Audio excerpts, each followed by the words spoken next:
नमस्कार मित्रों, राधे राधे। अब की बार हम जानेंगे कि पितृपक्ष कब पड़ रहे हैं और पितृपक्ष से जुड़े कुछ ऐसे रहस्यों के विषय में जानेंगे जो आपको पता होना बहुत आवश्यक है।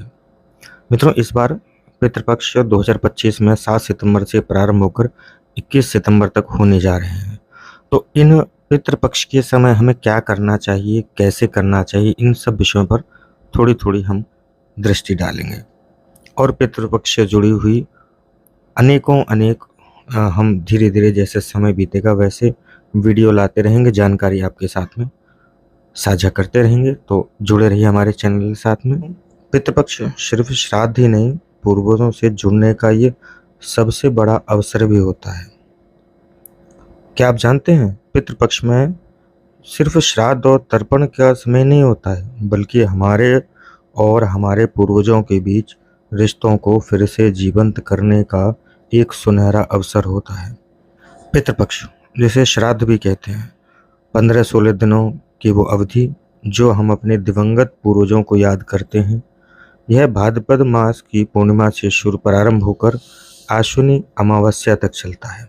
शास्त्रों के अनुसार इन 15 दिनों में हमारे पूर्वज पितृलोक से इस पृथ्वी पर अपने वंशजों को देखने आते हैं। इस समय में दिए गए तर्पण और श्राद्ध से उन्हें मुक्ति मिलती है और वे संतुष्ट होकर हमारे को आशीर्वाद देकर जाते हैं। यह सिर्फ एक कर्मकांड नहीं है मित्रों, बल्कि पीढ़ियों से चला आ रहा कृतज्ञता का एक सुंदर भाव है।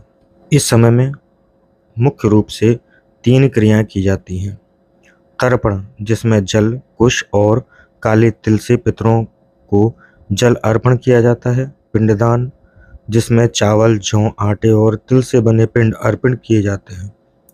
और ब्राह्मण भोजन, जिसमें ब्राह्मणों को भोजन कराकर दान दक्षिणा इत्यादि दी जाती है। पितृपक्ष में कौवों का भी बहुत महत्व होता है। एक बहुत ही खास बात जो शायद सब नहीं जानते हैं, वो है कौवों का महत्व। यह माना जाता है कि हमारे पूर्वज पितृपक्ष के समय में कौवे का रूप धारण कर इस पृथ्वी पर आते हैं। इसलिए श्राद्ध का भोजन सबसे पहले कौवे को खिलाया जाता है, जिसे हम काकबली भी कहते हैं। अगर कौवे भोजन ग्रहण कर ले तो माना जाता है कि पितर हमारे संतुष्ट हो गए हैं। पितृपक्ष का आखिरी दिन सर्वपितृ अमावस्या कहलाता है। यह वो दिन है जब आप उन सभी पूर्वजों का श्राद्ध कर सकते हैं जिनकी मृत्यु की तिथि आपको ज्ञात नहीं है या जिनका श्राद्ध आप नहीं कर पाए।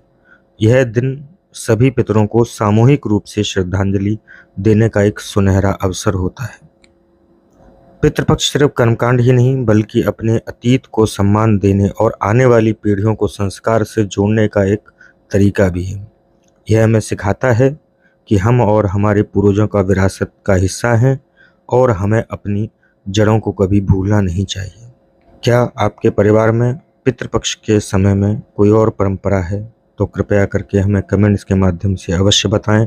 अगर आपको यह वीडियो पसंद आया है तो इसे लाइक करें, सब्सक्राइब करें और हमारे चैनल से जुड़े रहें ऐसी सनातन संस्कृति से जुड़ी हुई जानकारी को प्राप्त करने के लिए। राधे राधे।